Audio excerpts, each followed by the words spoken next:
নমস্কার বন্ধুরা, moms magical tips and ট্রিক্সে তোমাদের সবাইকে স্বাগত জানাই।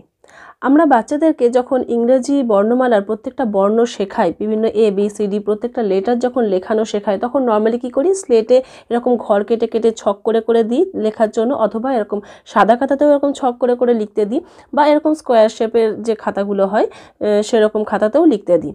এরপরে যখন বাচ্চারা মোটামুটি ঠিকঠাকভাবে লেখা শিখে যায়, তখন আমাদের অ্যাকচুয়ালি কোন খাতায় বাচ্চাদেরকে লেখানো প্র্যাকটিস করানো উচিত এবং সেটা কিভাবে করানো উচিত, সেটাই আজকের ভিডিওতে আমি তোমাদের সাথে শেয়ার করতে চলেছি। বাচ্চারা যখন মোটামুটি এবিসিডি লিখতে শিখে যাবে, তখন কিন্তু বাচ্চাদের জন্য ইংরেজি লেখার জন্য, ইংরেজি বর্ণমালা লেখার জন্য কিন্তু এইরকম 4 লাইন্সের কপি ব্যবহার করা উচিত। এখানে দেখো 1 2 3 4 চারটে করে লাইন রয়েছে, মাঝে দুটো লাইন ব্লু কালারের, তার উপর নিচে প্যারালালি কি রয়েছে, রেড কালারের লাইন। তো এগুলোকে 4 লাইন্স কপি বলা হয় এবং এই কপিতেই কিন্তু বাচ্চাদেরকে ইংরেজি লেখানো প্র্যাকটিস করানো উচিত। তো আজকের ভিডিওতে আমি তোমাদের সাথে শেয়ার করব যে এই ধরনের 4 লাইন্স কপিতে বাচ্চাদেরকে কিভাবে আমরা এবিসিডি লেখানো শেখাবো।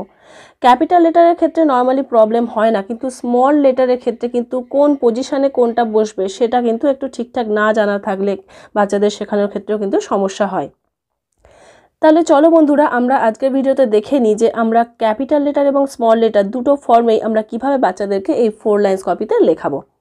তাহলে চলো আজকের ভিডিওটা শুরু করি।